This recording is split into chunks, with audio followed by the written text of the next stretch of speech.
Merci. On a, je sais que ma collègue veut poser des questions aussi sur... Oui, Madame la députée de Lapinière, la parole est à vous.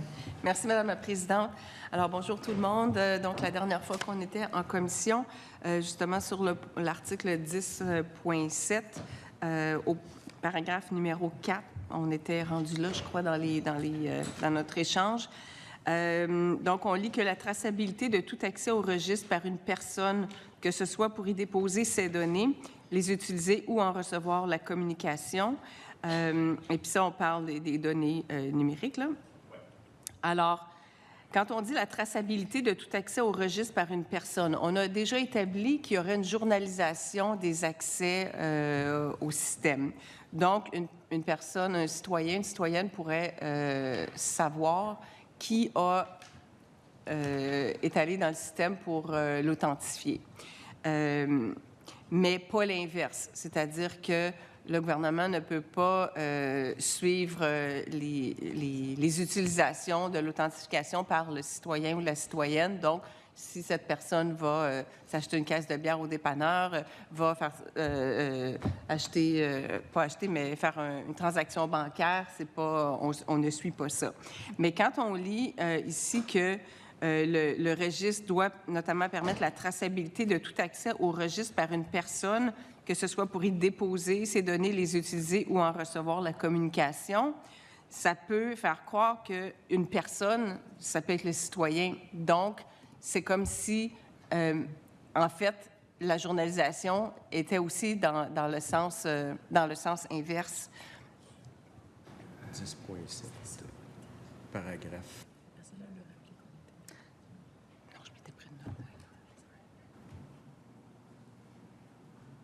Oui, Madame Bacon, allez-y, la parole est à vous.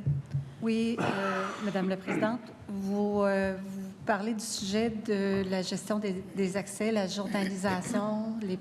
Oui, la traçabilité, comme c'est indiqué dans l'article, donc paragraphe numéro 4, la traçabilité de tout accès au registre, le registre étant le registre de l'identité numérique nationale sous la responsabilité du ministre. Donc, la traçabilité de tout accès au registre par une personne, que ce soit pour y déposer ses données, les utiliser ou en recevoir la communication. Puis, on a établi que recevoir la communication, ça peut être de juste consulter les données. Donc, moi, quand je lis ce paragraphe-là, bien, c'est le citoyen qui veut recevoir la communication de ces données, qui veut communiquer,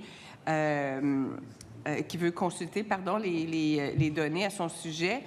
Bien, la traçabilité de son accès va être suivie.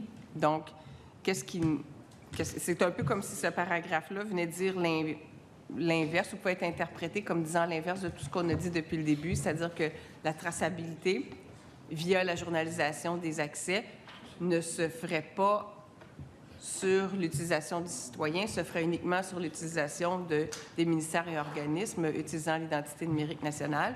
Mais ici, ça semble laisser la porte ouverte à ce qu'on suive, la traçabilité se fasse sur les utilisations du citoyen, puisqu'on dit par une personne. Madame la Présidente, en réalité, toutes les options sont possibles. Ce qui est important, c'est de savoir qui a eu accès à nos données. Alors, comme citoyen, c'est de le savoir. Il est possible que le système, pour toutes sortes de raisons qu'on peut imaginer, mentionne les dernières fois que nous-mêmes avons eu accès ou si nous venons d'avoir accès, question de sécurité. Alors, nous, on a des systèmes comme ça, là, au gouvernement, comme employés, là, quand on accède à des systèmes. Je pense au système de SAGIR, entre autres, là, quand on veut remplir nos absences. Alors, lorsqu'on a des accès ou des accès erronés, on a une notification. Fait que c'est pour couvrir ces situations-là. Alors, si c'est pour couvrir ce genre de situation qu'on veut avoir, on ne peut pas dire qu'on ne suivra pas les accès d'une personne. C'est-à-dire que je comprends que dans le cas de SAGIR, par exemple, bon, on va suivre parce que on peut savoir s'il y a une transaction qui a été faite dans le système, peut-être erronée, qu'on peut corriger, etc. Mais là, le registre, c'est le registre de l'identité numérique nationale, c'est très large et c'est la traçabilité de tout accès au registre par une personne. Ça veut dire que tout est ouvert, là. Ça veut dire que une personne, un citoyen, va se faire suivre.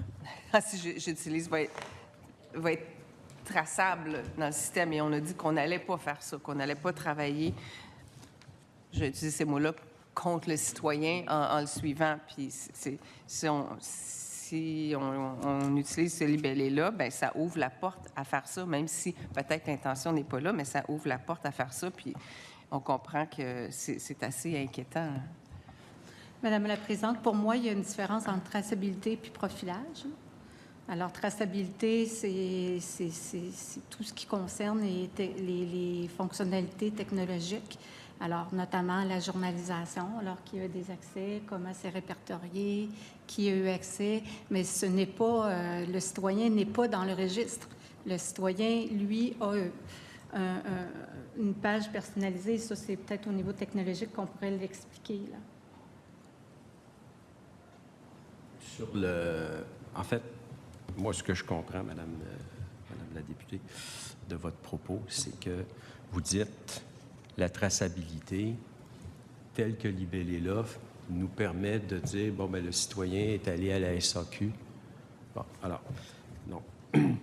L'idée, c'est justement de dire, si, par exemple, vous allez à la SAQ, il n'y a pas de traçabilité de ça pour le citoyen. On ne va pas demander, on ne va pas faire une journalisation de ça voyons, excusez-moi, je vais finir par trouver mes mots, dans les registres. Par contre, ce qu'on veut, c'est que, par exemple, une infirmière accède à votre dossier médical, donc doit être capable d'avoir accès à vos renseignements d'identité pour ensuite aller chercher vos... Donc ça, il faut qu'il y ait une trace de ça. Même si on est dans deux banques différentes. Là, je vais essayer de vous l'expliquer selon le modèle que je définissais l'autre jour. On s'entend, les renseignements de santé sont gardés dans une banque sans renseignements d'identité. Les renseignements d'identité sont gardés dans une banque sans autres renseignements. Donc, il faut être capable de faire le lien entre les deux lorsqu'il y a une prestation de service. Donc, nous, si vous vous connectez à un service, une prestation électronique de service, je n'ai pas besoin de faire la trace de ça. Ce dont j'ai besoin d'avoir comme trace, c'est si, par exemple, je transfère vos renseignements personnels à quelqu'un qui va avoir une prestation de service puis qui va vouloir aller chercher d'autres renseignements dans le but. Ça, il faut que je sois capable de faire une trace de ça. Donc, moi, j'ai donné accès, vous avez donné accès par le fait même à tel ou tel commis, Revenu Québec, santé, etc., à vos renseignements personnels. Ça, je dois garder une trace de ça. Donc, c'est comme ça que moi, je comprends le libellé de l'article 4. Madame la Présidente, effectivement, ce que vous venez d'expliquer là, oui, le libellé s'applique à ça, tout à fait. C'est ce dont on a parlé déjà. Et c'est nécessaire d'avoir cette traçabilité-là. Mais le libellé dit la traçabilité de tout accès au registre par une personne. Alors, ça peut... Il n'y a pas de garantie, il n'y a pas de protection que ça ira pas dans l'autre sens. Puis je veux bien que la traçabilité, c'est un terme technique, qu'on parle de journalisation, mais quand on laisse des traces, ça sert à quelque chose à un moment donné, même si on n'a pas l'intention, le gouvernement n'a pas l'intention de suivre les personnes, n'en demeure pas moins que si les traces sont au registre pour tout accès par une personne, on ne dit pas que c'est une personne autre que le citoyen, bien à ce moment-là, il n'y a pas de protection. Ça peut être compris des deux façons. Alors, je ne sens pas que les citoyens seront protégés dans ce cas-ci, là.